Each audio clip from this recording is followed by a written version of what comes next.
Seigneur, eh bien, parce que nous avons réalisé que tu nous aimes et que tu n'es pas celui qui est indifférent à tout ce que nous vivons. Alors ce matin, Seigneur, oui, j'ose le proclamer parce que tu es le Dieu des miracles. Amen. Eh bien, ce matin, en tant que serviteur, en tant que chrétien, en tant qu'enfant de Dieu, je demande le miracle pour ma vie, pour la vie de mes frères et mes sœurs. Nous voulons ce matin, pas simplement avoir une belle réunion. On refuse d'être religieux. Ce que nous voulons, Seigneur, c'est ta gloire. Et je le crois de tout mon cœur que ce matin, dans les cœurs, dans les esprits, la gloire de Dieu peut se manifester par la puissance de la parole. Que toute la gloire te revienne, Seigneur. Fais-nous du bien. Pardon de te demander, comme disait le frère, mais j'ose le dire. L'Église te demande, parce que tu connais toutes choses, Seigneur. Et ce que nous voulons, c'est ta gloire ce matin. Alors que le Saint-Esprit me donne la simplicité, la facilité. Tu vois combien c'est difficile, à combien je me sens fragile, Seigneur. Alors viens ce matin et que tu prennes toute la place et toute la gloire. Alléluia. Nous avons besoin de nous décharger. Nous avons besoin de le laisser agir. Vous savez, il y a quelque chose qui m'interpellait là depuis quelques semaines. Je ne l'ai pas prêché, je disais Seigneur, et je le disais à ma femme, j'ai dit, tu vois Anita, c'est difficile pour moi, parce que déjà, vous avez remarqué que quand on est près de Dieu, plus on est près de Dieu, plus on se voit misérable. Parce que vous savez, le plus grand des pièges, c'est l'orgueil, c'est de croire qu'on est un bon chrétien ou un bon prédicateur. Je le dis à mes étudiants, et on se dit entre prédicateurs, la réussite spirituelle est un danger. Hein. On n'est rien, on est des vases de misère.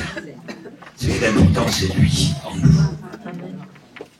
Alors on réalise, et je disais, Seigneur, si je me sens, je ne vais pas dire plus capable, parce que quand je prêche, après je suis lancé comme tous les frères, mais quand on est en bas, vous l'avez remarqué, surtout les anciens, parce que plus on est ancien, plus on a peur. Plus on a prêché, moins on sait. Et il y a très longtemps, un serviteur de Dieu m'a dit, un ancien, il m'a dit, tant que tu auras cette attitude, c'est bon. Ce qui est mauvais, c'est quand on croit qu'on sait, qu'on est là, qu'on connaît sa Bible, et je vais essayer parce que c'est le but d'un serviteur, c'est de faire du bien à l'Église. Mais moi, j'ai remarqué que mon but à moi de vous faire du bien, j'en ai aucune capacité. Il n'y a que lui. Il n'y a que lui. La gloire est à lui. Alors je me disais, plus on arrive à le connaître, plus on se sent misérable, plus on se sent qu'on a besoin de lui, plus on voit sa valeur, la valeur de Jésus, la valeur de Dieu, son amour, plus il va dire dans la parole de Dieu, plus tu vas regarder le ciel, plus son amour pour toi, eh bien, il n'a pas de dimension. Et quand on réalise que l'amour de Dieu qu'il a pour chacun de nous, eh bien, on se trouve misérable, minable, de dire, mais moi, comment je t'aime, Seigneur? Parce que parfois, j'ai des craintes, j'ai des doutes. Alors, ce qui veut dire que plus j'apprends de toi, plus je me vois fragile, plus je me vois diminuer. Et plus j'apprends de toi, plus je réalise que j'ai besoin de toi. Et c'est ce que l'Église doit savoir, qu'on a besoin de lui continuellement. Parce que nous sommes fragiles, mais nous sommes dans des temps mauvais. Et je prends cet exemple, imaginez-vous, moi j'ai un petit-fils qui a 6 ans, le petit de ma fille, il est terrible, et quand j'essaye de le promener, que ce soit sur un parking où il y a des routes, je suis là, je le tiens bien par la main, parce que il a 6 ans, et j'ai peur, comme il y a du danger, bien que je le lâche ou qu'il me lâche, et qu'une voiture passe, ou n'importe quoi, un danger, on le tient fermement. Pourquoi? Parce que c'est un enfant. Mais par exemple, j'ai mon fils, il est venu témoigner hier, là, je crois, il fait 1m90, il a 40 ans, eh bien, je me vois pas, moi, le prendre par la main et l'aider à traverser les routes. C'est impossible. Ce qui veut dire que quand on est petit, quand on n'est rien, on a besoin d'un père, mais quand on est grand, eh bien, on n'a pas besoin d'un père, parce que ce serait ridicule qu'un père tient son fils par la main s'il a 30 ans, 40 ans et qu'il est costaud. Mais j'ai réalisé que dans l'évangile, c'est le contraire. Plus on le connaît, plus on a besoin de lui. Plus on voit que ce que nous sommes, plus nous connaissons la parole de Dieu, plus on a compris que ce monde est méchant. Et on a compris que le ciel est bon. Alors on a compris qu'on a besoin de nos réunions. Alors s'il y a nos réunions, eh bien, on est là et on met nos réunions en valeur.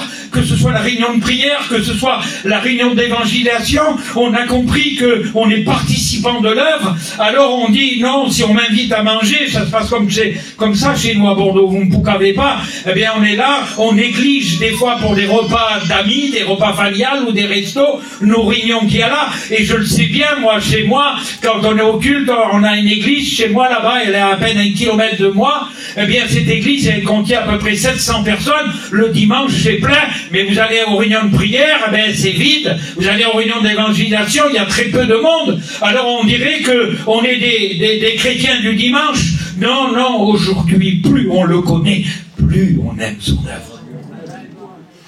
Je ne suis pas là pour vous exhorter à dire vivez comme ça, faites ceci, faites cela. Non, ce que je veux vous dire, c'est que nous sommes dans des temps où nous avons besoin d'être attachés à lui. D'être ce qu'on est avec la force qu'on a. Ne pas être des fanatiques, croyez-moi, mais aujourd'hui, il n'y a que lui qui est bon. De toute façon, plus on va être connecté au ciel, plus on sera détaché de la terre. Et plus on va être connecté au ciel, bien plus on va se faire du bien, mais faire du bien à ceux qui nous entourent. Nous vivons un monde d'attaque, un monde de guerre, un monde où nous n'allons pas lutter contre la chair et le sang, mais contre la puissance des mauvais esprits, qui sont les dominations, les autorités, qui se servent de ceux qui nous entourent, de nos familles. Ils se servent de ceux qui nous aiment et ceux que nous aimons.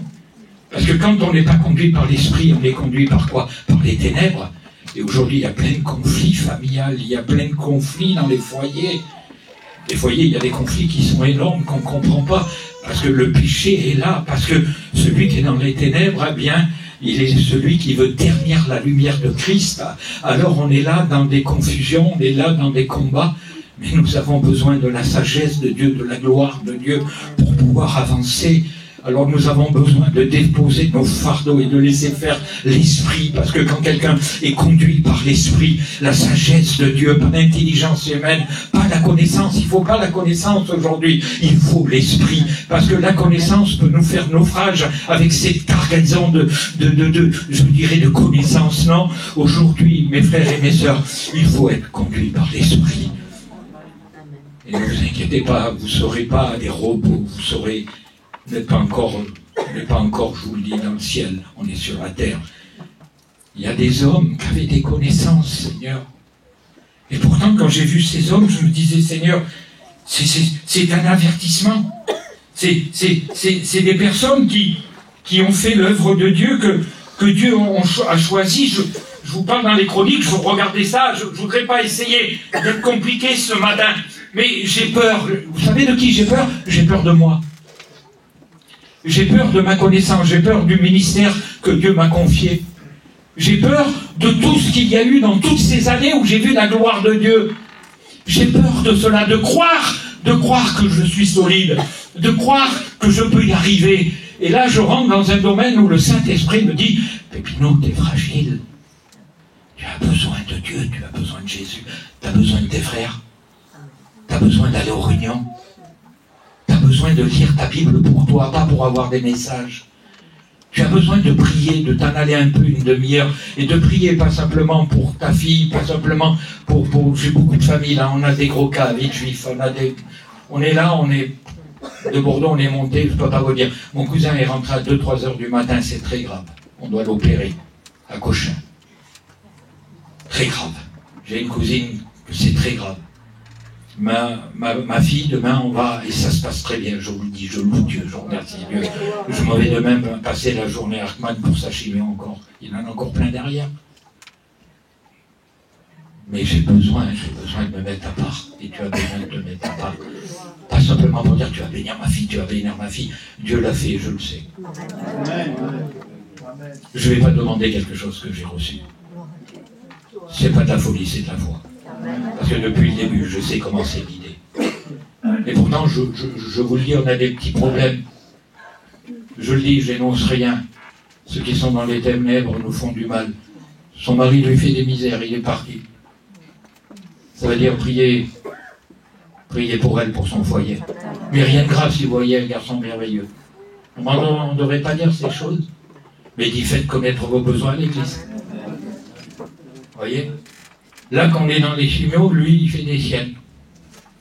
Croyez qu'on a besoin de ça? Tu crois que tu as besoin de ce que tu passes en ce moment? Tu n'en as pas besoin, toi, ma soeur, mon frère, tu n'as pas besoin. Peut-être que tu sors de plein de soucis, de plein de problèmes, et que tu voudrais avoir un peu de tranquillité, mais non, il arrive encore une vague. Hein. Quand vous allez au bord de la mer, là, que c'est un peu déchaîné, la vague arrive, l'autre arrive, et ce sera comme ça dans ce monde.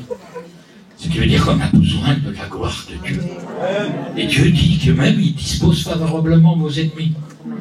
Parce qu'il y a des personnes qui peuvent être des ennemis. Je ne parle pas pour mon gendre, il est merveilleux. Si vous pouvez ça, il va me tuer.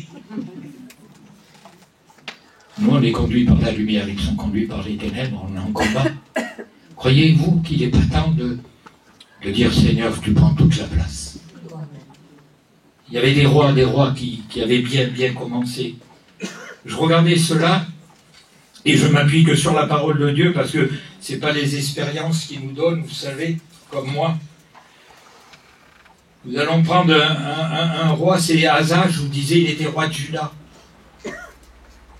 Asa, 41 ans il a régné. Asa, il est celui, lui, qui a rétabli les autels. Il est celui même où Dieu s'est servi, il a été très jeune roi, et on voit qu'il y a eu des exploits, on voit qu'il y a eu des bénédictions. Et ce roi-là, avec toutes les expériences qu'il a eues, et moi ça me fait peur cela, avec toutes les expériences, 41 ans de règne, avec des merveilles de Dieu, et voilà qu'avec l'expérience, avec la connaissance, arrivé dans sa vieillesse, il nous est dit que Asa commence à être de celui qui tombe malade, et là il y a une révolte qui est en lui, et il est là, il consulte les médecins, il ne veut pas consulter Dieu, pourtant il connaît Dieu, il connaît la puissance de Dieu, mais dans sa vieillesse, il nous dit que la douleur était là, la souffrance était là, et ça m'a marqué quand j'ai lu ça, vous lisez dans les chroniques, dans le livre des rois, il n'a même pas voulu crier à Dieu, demander à Dieu, et Dieu de son ciel de gloire attendait que Asa, son enfant, crie à lui, et lui non, qu'est-ce qu'il a fait? Il appelait des divins, il appelait des médecins, mais je dis quelle folie cet homme, avec tant de connaissances, quelle folie. Il nous est dit qu'il est mort dans une souffrance atroce, sans se tourner vers Dieu. Je dis, Seigneur, c'est pas possible. Parce qu'aujourd'hui, le peuple de Dieu qu'on est, on connaît. Hein.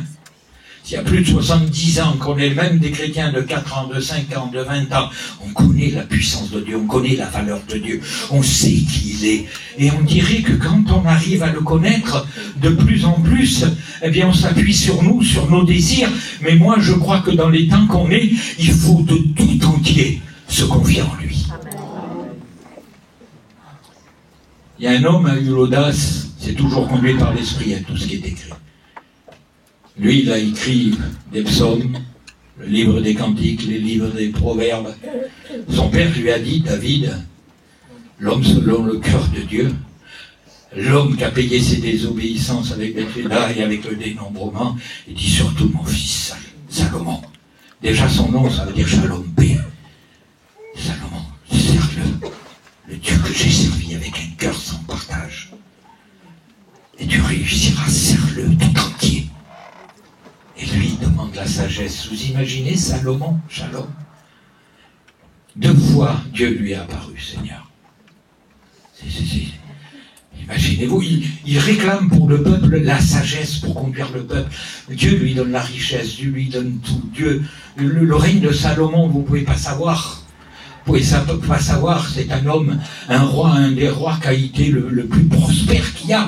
Et qu'est-ce qu'il nous est dit? Lui, il écrit, c'est dans l'Ecclésiaste, chapitre 7 du verset 8, il écrit « Vaut mieux la fin d'une chose que son commencement ». Je dirais, Seigneur, le Saint-Esprit lui a fait écrire parce que ça est inspiré par la puissance du ciel, les Écritures. Imaginez-vous, vaut mieux la fin d'une chose que son commencement. Et arrivé dans sa vieillesse, lui, des désobéissances sont là, ils commencent à désobéir, parce qu'on s'en aperçoit pas quand on est sûr de soi. Il commence à désobéir. Il a eu les cheptels des meilleurs chevaux qu'il y avait d'Égypte, déjà, fallait pas de mélange. Il a pris, pardonnez-moi, c'était comme ça à l'époque, il a pris des concubines qui venaient d'ailleurs, il a eu des épouses déjà que on n'arrive pas avec une, et lui il en a eu 700 et 300, je crois, je sais pas combien il a fait, mais il a fait que il savait plus où il était, avec toute cette connaissance, avec cette sagesse de Dieu.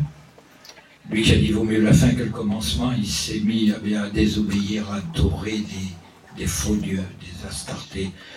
Il s'est mis à se mélanger avec une telle connaissance. Lui qui a reçu de David, son père, serve avec un cœur tout entier. Il faut que notre cœur soit tout entier pour lui. Ne vous inquiétez pas, plus on aura le cœur tout entier, plus on va aimer nos enfants. Plus on va avoir le cœur tout entier, les frères, vous allez respecter et aimer vos épouses. Plus on va l'aimer à lui, bien plus on va être équilibré, plus on va être normal, plus on va être, je ne parle pas de spirituel, de jouer de spirituel, non, plus on l'aime, moi je le vois avec des années maintenant, c'est pour ça que je vous dis, je n'arrive pas à comprendre, Seigneur, plus je l'aime, bien plus je me fais du bien.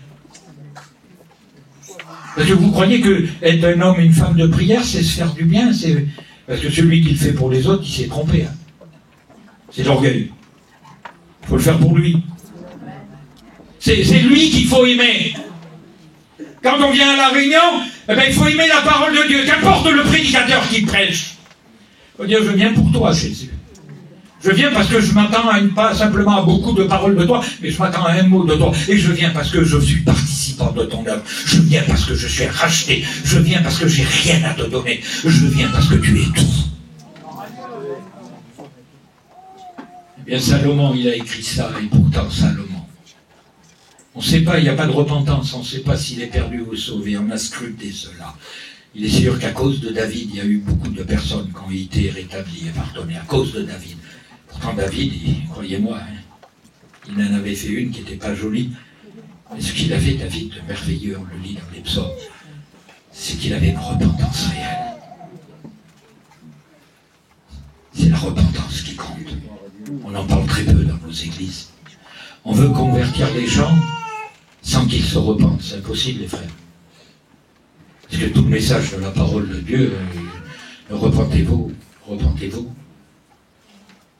Et nous, les chrétiens, vous imaginez? Quelqu'un qui a désobéi ce matin, quelqu'un qui a péché ce matin.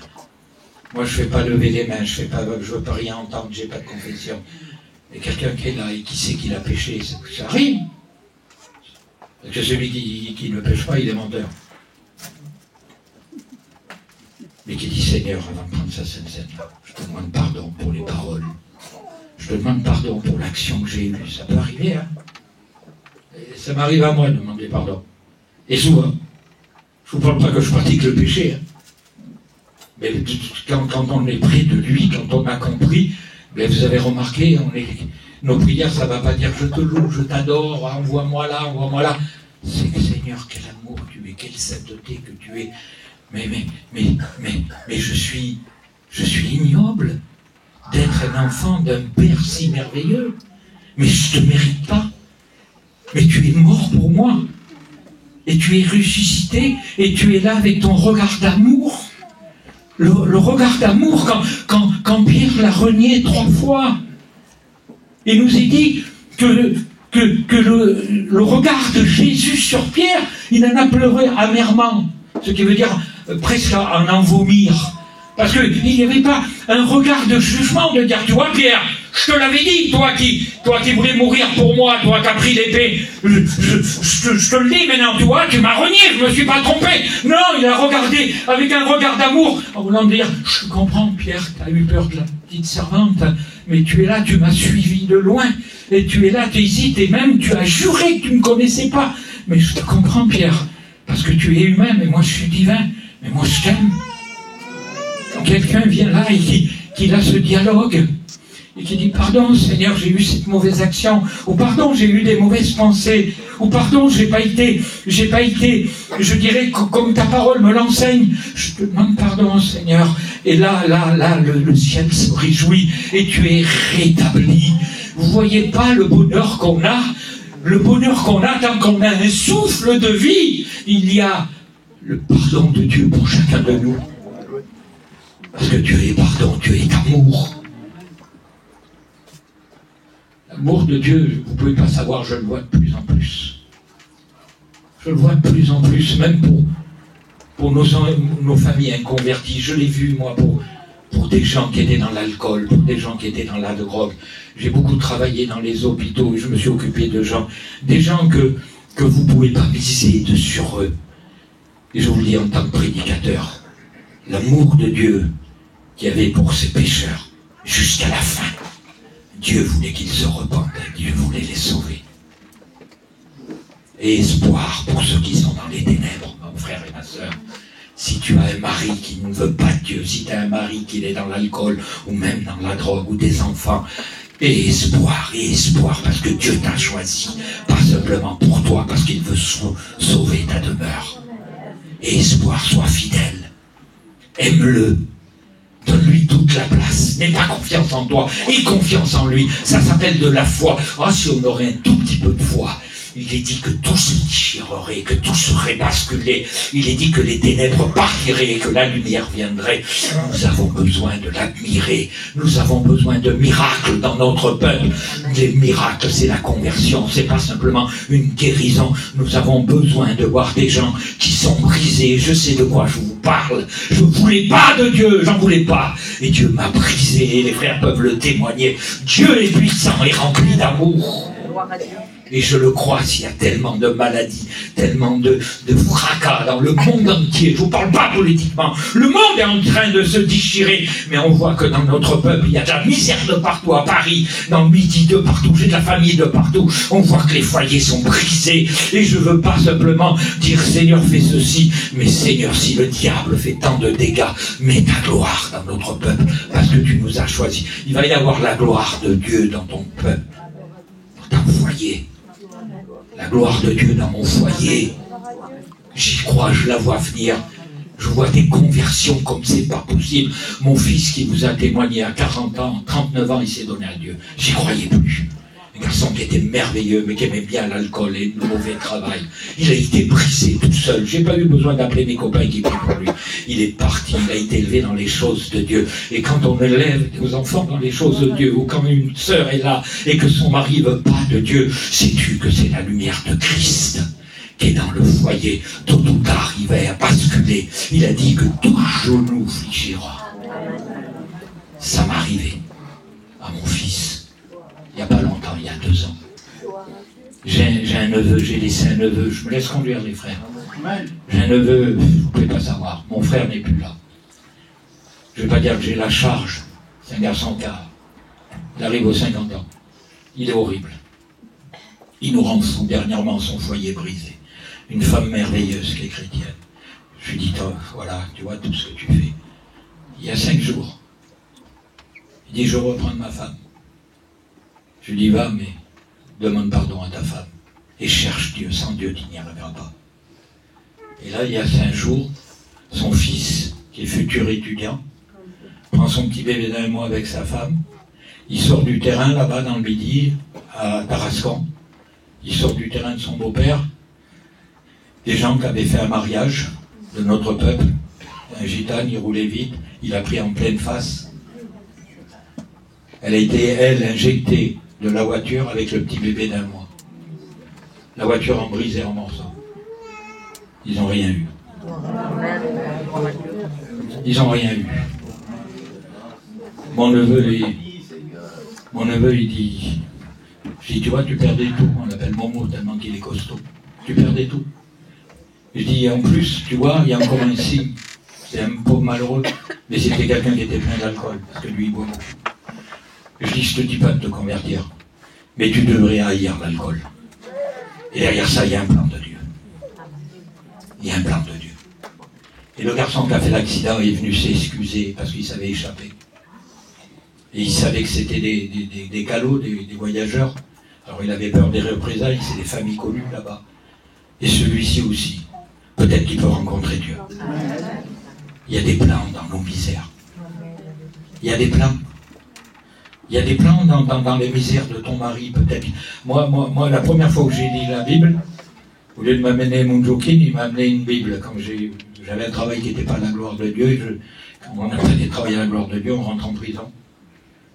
Il m'a donné une Bible, j'ai lu la Bible, j'avais rien, j'avais pas le droit de... comme on était toutes des équipes, on nous avait mis cellulaire, j'avais pas le droit de fréquenter les cours, de fréquenter rien, j'avais aucun contact, pas de télé, j'avais pas d'aide sociale. Et elle, je lui ai dit quand il m'arrive des problèmes, on avait un travail spécial, je lui ai dit tu m'amèneras mes affaires, mon jockey, ma trousse. Et elle m'a amené une Bible. Amen. Et ça rentrait pas à l'époque, les Bibles. Mais j'ai lu la Bible. Amen. J'avais pas de télé. Mon expérience, je lisais la Bible, et je dis, je vous raconte ça, vous voyez, je ne prêche pas. Et je pensais, moi, à rattraper mes affaires, parce qu'on sortait sous caution à l'époque, je savais que j'allais perdre beaucoup d'argent. Et quand je lisais la Bible, je me rappellerai comme aujourd'hui, je dis, c'est des belles histoires. Je dis, tu vois, Seigneur, si tu me sors là.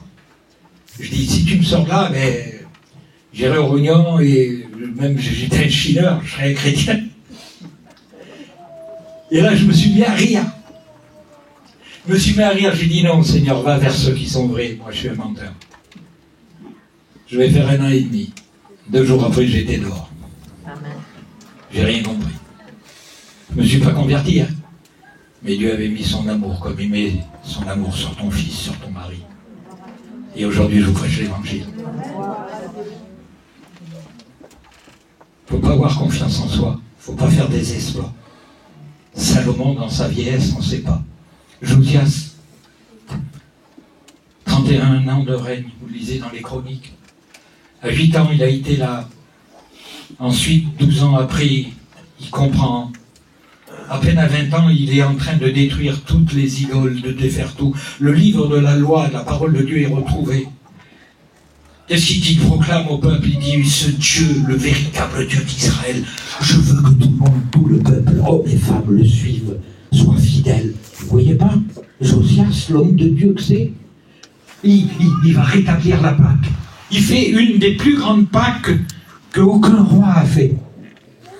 C'est des centaines de cheptels d'animaux. Il fait la plus belle des Pâques, quand vous le lisez. Aucun roi n'a fait ça. Et voilà que Josias prend des années, prend de la confiance, il prospère. Parce que quand on a Dieu, quand on est fidèle à Dieu, je ne vais pas vous dire qu'on prospère avec l'argent, on prospère avec tout va bien, parce que rien va bien dans ce monde. Mais malgré ce qui nous arrive, on est en paix. Amen. Et c'est ça, prospérer. Parce que la paix, réellement, n'est pas l'absence de problèmes. Parce que des problèmes, on en aura toujours. Mais la paix, c'est d'être à lui. Moi, je vous le promets, depuis 5 mois et demi, tout ce qu'on passe, et même là, ceux qui a des petites difficultés dans les foyers qui nous attristent, je vous promets que je suis en paix. Parce que je sais que celui qui est avec nous est plus fort que celui qui est contre nous. Et je ne veux pas être débarrassé, je dépose mes fardeaux, et je me laisse conduire par l'Esprit. Laisse-toi conduire par l'Esprit. Et Josias, il nous a dit que lui arrivait encore à la fin. C'est pour ça qu'il dit vaut mieux la fin d'une chose, et il a mal fini, Salomon, que le commencement. On a bien commencé, notre mission a bien commencé, mais il faut qu'elle finisse bien. Et pour qu'elle finisse bien, il faut qu'il prenne toute la place. Qu'il prenne toute la place. Nous n'avons pas besoin, nous les prédicateurs, d'essayer de faire, essayer de nouvelles méthodes. On n'a pas besoin d'avoir des réunions pour se divertir. On lui laisse toute la place dans la simplicité de la parole de Dieu. Parce que ce qui a fait là qu'il y a des centaines et des milliers de chrétiens, c'est nos vieux qui nous ont appris. Ils ont prêché ce qui est écrit. Ils n'ont pas appris des nouvelles méthodes, ils n'ont pas pris de nouveaux moyens. Les nouveaux moyens, on n'en veut pas. Ce qu'on veut, c'est l'esprit. Parce que l'esprit convainc de péché, de justice et de jugement. On a besoin que nos missions soient, accompagnées de l'esprit, par le vent de l'esprit. Nos réunions, je le disais, j'ai prêché dernièrement, on n'a pas besoin que les gens se lèvent, on n'a pas besoin de voir de grandes choses. On a besoin de voir dans le calme et la confiance que les cœurs sont relevés, que les cœurs sont brisés, et que là, quand le Saint-Esprit nous parle, c'est pas avec des cris, croyez les montagnes ont été déchirées, si le feu est tombé, c'est pas ça. C'est dingue, quoi, un murmure tout. N'avez-vous pas remarqué quand vous êtes dans le silence de Dieu, que vous sentez sa présence, et sa présence vous fortifie, sa présence vous relève, et c'est de ce qu'on a besoin. On n'a pas besoin de se divertir, on a besoin de se repentir, je le dis souvent.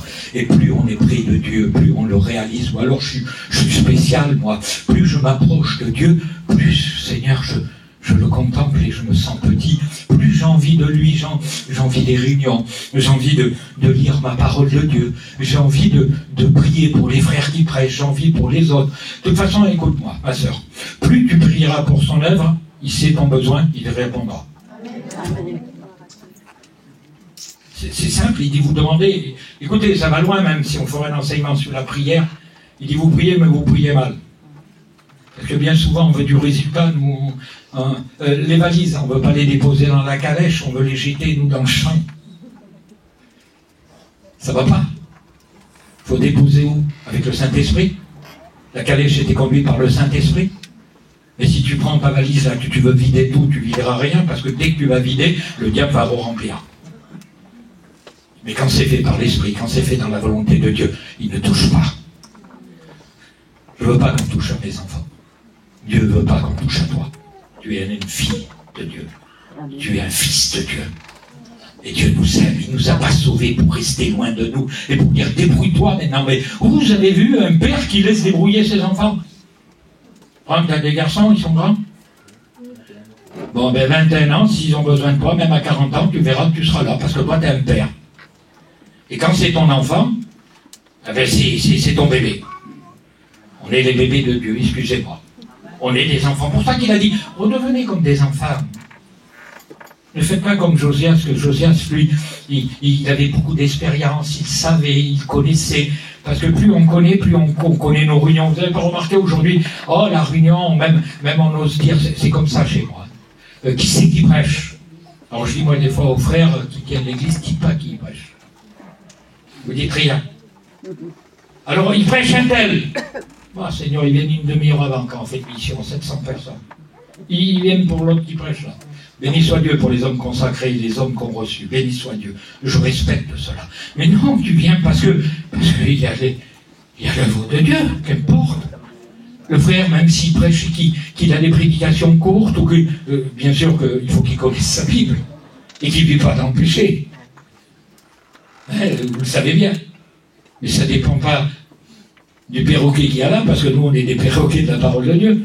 Ça dépend de l'esprit qui est là, ça dépend de Dieu et de Jésus, parce qu'il aime son œuvre plus qu'on peut l'aimer. Nous, des fois, on se tracasse, mais si vous saurez, moi j'apprends ça, comment Jésus aime son œuvre. Comment Jésus nous aime. Alors j'ai compris que ce n'est pas les frères, ce n'est pas nous. Prends toute la place, Seigneur. Josias, lui, voilà qui a Pharaon Nécho qui vient, lui, conduit par Dieu. Vous lisez ça. Il est là et il est conduit par Dieu pour justement faire barrière à des Syriens. Il doit faire barrière. C'est voulu de Dieu. Et lui, Josias, il est là, il dit, il lui fait barrage, il va. Et là, Pharaon Nécho lui parle et lui dit, non, arrête, toi, Josias. Je viens de la part de ton Dieu, je viens de Dieu. Cette mission m'est confiée par Dieu. Consulte Dieu, tu verras. Ne viens pas t'opposer à moi dans ce combat. Ne viens pas, laisse faire. Et lui, Josias, il dit rien, et comme il a confiance en lui, il veut un peu la gloire, j'en sais rien. Il nous a dit qu'il prend ses meilleures armes, quoi, ses meilleurs archers, tout cela, et même il se déguise. Il nous a dit qu'il se déguise, un peu comme Akab. Il se déguise. C'est pour ça qu'il faut rester ce qu'on est, nous. On ne prend pas une apparence. Parce que beaucoup, des fois, on serait tenté à prendre une apparence, à jouer un jeu qu'on n'a pas. C'est pour ça, ma soeur, quand il y a quelque chose qui ne va pas, ou mon frère, quand il y a quelque chose qui ne va pas, va voir les prédicateurs. Confie-toi à un frère que tu sais, on sait qui c'est qui aime Dieu, qui c'est qui sert Dieu. Ma soeur, tu sais qui c'est. On connaît les valeurs de Dieu dans tes frères et des sœurs. Alors si tu as un problème, ne te déguise pas, ne le garde pas pour toi. C'est un piège de garder pour soi. Je dis pas d'avouer et de délaisser, on n'en est pas à ce stade-là. Mais quand il y a des choses qui ne vont pas, eh bien, va trouver tes sœurs, va trouver tes frères. Et dis, il y a ça qui va pas, j'ai des mauvaises pensées, tout cela. Et là, ensemble, parce que c'était neuf qu'un ensemble. Et il est dit que si on est 2, 3 ou 4, eh bien c'est plus facile, c'est plus fort. Nombre de conseillers, il nous est dit, de conseillers de Dieu, hein. Nombre de conseillers, moins sera la chute. Et aujourd'hui, on voit, moi je le vois, il faut qu'il y ait explosion pour découvrir ce qui se passe dans un foyer ou chez une sœur. Le feu prend. Si on dit il y a le feu et qu'on est 3-4 à l'éteindre, on va l'éteindre, hein, par la prière, par la visitation. Mais si on laisse le feu là et qu'on le regarde et qu'on n'ose pas montrer qu'il y a le feu chez soi, la maison va brûler. Et après, ça va être plus difficile. C'est déguisé. C'est déguisé. Il n'a pas consulté Dieu. C'est terrible de ne pas consulter Dieu. Il n'a pas consulté Dieu. Il nous est dit qu'un archer de Pharaon Nécho l'a pris. Il a été blessé mortellement. Lui-même, il a dit, ça y est, je suis foutu, amenez-moi un peu au bord, comme Akab. Il a été amené au bord. Et il est mort avec tant de connaissances. Je dis, Seigneur, si Salomon y arrivait ça, Salomon c'est le plus terrible, on pourrait. Si Josias et d'autres, et d'autres, et d'autres, et d'autres, c'est parce que Seigneur, ils étaient fragiles. Alors imaginez-vous, nous, on n'a pas besoin de réunion. On n'a pas besoin de la parole de Dieu, de lire la parole de Dieu. Ma sœur, je ne te demande pas de faire des études, mais qu'elle soit ta nourriture journalièrement. Je ne suis pas la montre, mais prends un temps de lire la parole de Dieu.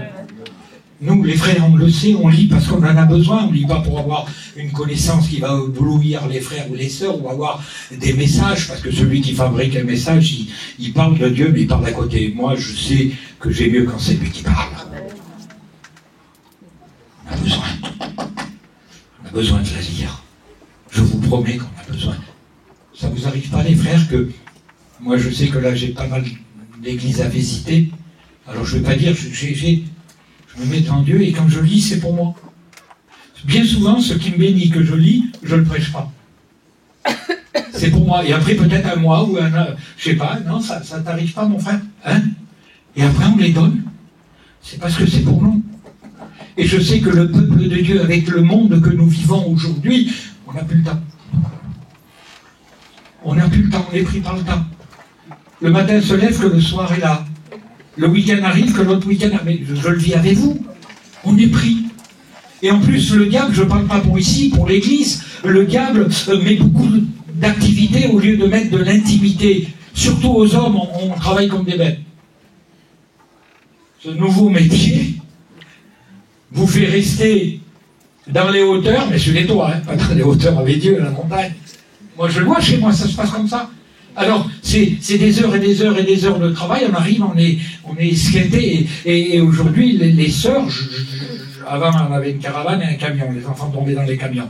Aujourd'hui, il y a tout, il y a la caravane, il y a ça, beaucoup ont des maisons, et je bénis Dieu, j'ai une maison, j'ai une caravane, j'ai une remorque, on le sait, mais on serait là, on est pris par ça, je mets le linge là, je fais ça, j'ai ça à faire, et ensuite j'ai à me promener, Dieu qui passe avant. Et après tu feras le reste. Parce qu'il est ton besoin. Parce qu'on est moins fort que Salomon, on est moins fort que Josias, on est moins fort qu'Asa. Et eux, ils ont tombé. Ce qui veut dire, dans les temps que nous vivons, Église de Dieu, voilà ce que je voulais, qu'il y avait dans mon cœur et que j'arrive peut-être mal à exprimer, c'est que j'ai confiance en lui. Et je vous promets, c'est parce que j'ai une connaissance de la parole, et ça fait quelques années que je sers le Seigneur. J'en ai plus besoin qu'il y a 15 ans en arrière. Les frères, ça vous le fait pas? J'ai plus besoin de Dieu, pas que j'ai peur d'aller dans le monde, alors là, pas du tout, hein. Mais j'ai besoin de lui, il me fait du bien.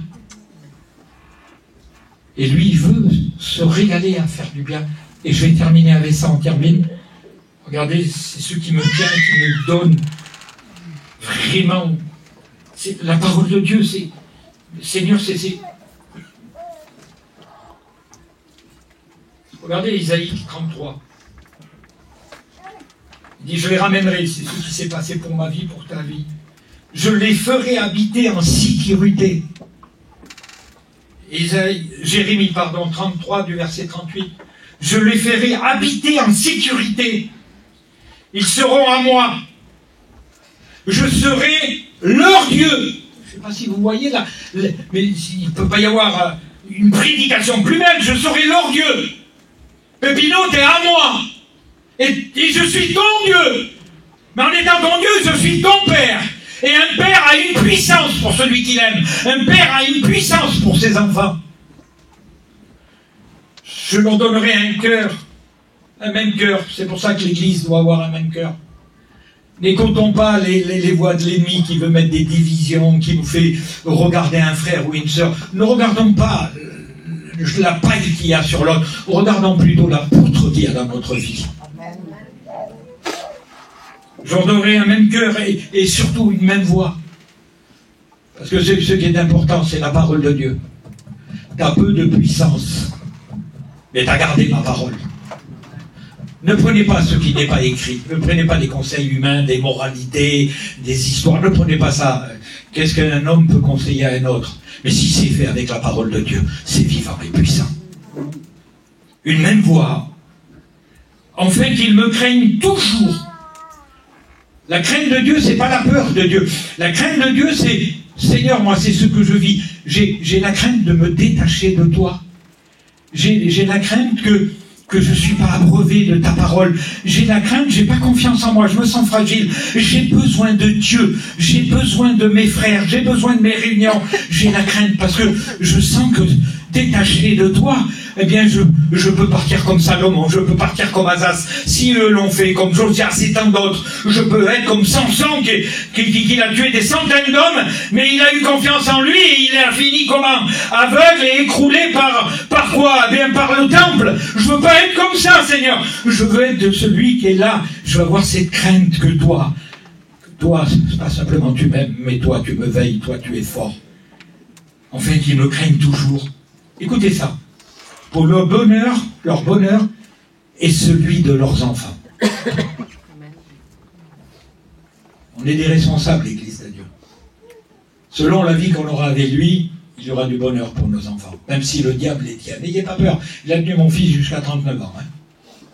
Il a lâché prise. On n'a pas été des...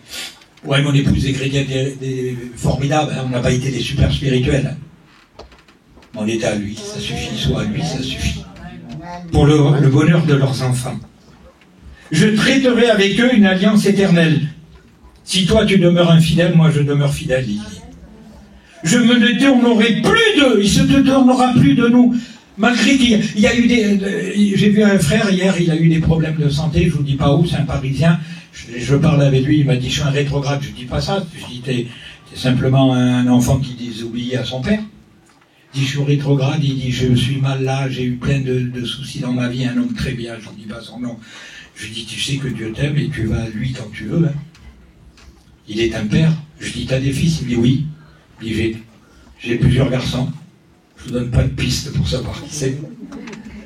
Il me dit, j'ai plusieurs garçons. Je dis, sur les plus garçons, ils sont terribles. Il dit, j'en ai un. Il va même servir le Seigneur, l'autre, sa femme est chrétienne, lui il est bien. Il y en a un, il dit. Ah, il y en a un, il dit, bon, il m'explique, il touche même à des choses qu'il ne faut pas. Je dis, je crois que tu aimes plus lui que les autres, et que tu fais plus attention à lui que les autres. Il me regarde et il me dit oui. Je dis, eh bien, tu vois, Dieu, tu l'intéresses plus toi que moi. Il a fait ça. Je me détournerai plus d'eux. Je leur ferai du bien. Dieu d'amour. C'est un mot avec notre langage voyageur, ça. Je leur ferai du bien. Moi, j'ai eu besoin qu'ils me fassent du bien. J'ai besoin qu'ils me fassent du bien. T'as pas besoin qu'ils te fassent du bien? Ouais. Pas à toi, mais peut-être à ton fils, à ton mari, à ta famille, à la maladie qui est là. T'as pas besoin qu'ils te fassent du bien, qu'ils te soulagent, qu'ils arrêtent tout ça. Dieu, il dit, je leur ferai du bien. Dieu n'est pas un homme pour mentir. S'il dit, je ferai du bien à celui qui m'appartient, c'est qu'il nous fait du bien. Et on a le droit de dire, Seigneur, fais-moi du bien. Un fils a le droit, s'il a un père qui est riche, Si un père qui a les moyens et que lui ne peut pas payer son assurance, et que le père, il est là, il fait le fou, comme on dit chez nous à Bordeaux, il fait le fou. Mais le fils, à un moment donné, il va dire, papa, je m'en sors pas, tu ne payes pas mon assurance, ou même il va le dire avec colère, on n'aura pas le droit de dire ça à son père. Oh, qu'est-ce que tu fais? Tu ne payes pas mon assurance? C'est pas une assurance nous, on veut qu'il nous fasse du bien. Alors parfois, tu crois qu'il ne te fait pas du bien. Alors je ne te dis pas de prendre un ton colérique avec Dieu, ne fais surtout pas ça. Mais tu as le droit de dire, Seigneur, je ne comprends pas. Cette situation, fais-moi du bien. Cette situation me fatigue. Fais-moi du bien. Il dit, je leur ferai du bien. Je mettrai ma crainte dans leur cœur. Enfin, à un but, soit, si tu ne réalises pas que tu es fragile et que tu as besoin continuellement de lui, si tu ne réalises pas cela, il dit enfin qu'il ne s'éloigne pas de moi. Parce que le but de Dieu, comme moi, ma petite fille de 2 ans, là, c'est incroyable, et le petit de 6 ans. Mon gendre, c'est un défaiteux, c'est imaginable. Le sang qu'ils ont. Le petit, là, il court partout, il fait ça. Alors, je ne veux pas qu'il s'éloigne, comme je dis à elle, t'as pris les petits, fais attention. Ils courent partout, ils vont là-bas. Donc, en fait, ils ne s'éloignent pas de moi. Ce que Dieu veut, c'est qu'il sait qu'on est dans un monde qui est dangereux et qu'il y a beaucoup d'ennemis. Alors, il ne veut pas qu'on s'éloigne de lui en voulant dire « Avec moi, tu risques rien ». C'est pour ça qu'il dit « Je te prends par la main ». Il le dit c'est écrit dans Isaïe. Il dit « Je te prends par la main ». En fait, que tu ne chutes pas. En fait, qu'il ne s'éloigne pas de moi. Et regardez, je termine avec ça. Et ça, c'est carrément chez moi, de Montpellier. Je suis du Midi. Je prendrai... C'est Dieu qui dit ça. Plaisir à leur faire du bien. Je vous promets, quand j'aime quelqu'un, moi, je dis à ma femme, hier on a été manger un petit bout à une pizzeria, je lui dis mercredi, le petit va pas à l'école. Je dis on va aller là-bas à machin shopping, là, à Euro Disney, j'en ai horreur. Et je dis on va au machin shopping, ne vous achetez rien, je vais vous payer des bons hamburgers là-bas. Pas à net, c'est trop de bruit. Mais il y a des petits restaurants, hamburgers français. Les petits aiment ça. Je dis on va passer 2-3 heures. Je vous promets, j'ai horreur d'un hamburger. J'ai horreur d'aller à la shopping. Je ne veux même pas amener les cartes bleues. Mais je vais me régaler à voir mes petits manger leur hamburger. Je vais prendre plaisir. Et Dieu dit, là, je vais prendre plaisir à te faire du bien. Ma sœur, il va se régaler à te faire du bien. Mais c'est pas... Moi, j'apprends cette parole. Je dis, Seigneur, t'as dit que tu vas te régaler, tu vas prendre plaisir à me faire du bien. Alors, Seigneur, assagis mon gendre et que tout se passe bien. Et fais mon cousin là que je vais voir en fin d'après-midi, si on le ramène à Cochin. Seigneur, fais-nous du bien. Prends plaisir, soulage-nous. Est-ce que tu crois qu'il ne veut pas nous soulager, qu'il veut nous faire du bien? Oh, on aura toujours des soucis, des problèmes, jusqu'à ceux qui viennent nous chercher. Maintenant, Église de Dieu, c'est réellement bientôt. Les jeunes, ne faites pas d'espérance sur cette terre. Allez travailler, au contraire, on est un pays d'abondance. Mais ne pensez pas construire sur cette terre, on va tout laisser. On est au bord du chaos, on a une guerre nucléaire. Le monde va se briser, mais Christ vient chercher son Église. On a peut-être, je ne vous dis pas cette année, on a peut-être quelques mois, quelques années. Je sais qu'on est la génération qu'on va voir l'apparition, où on va retrouver nos bien-aimés.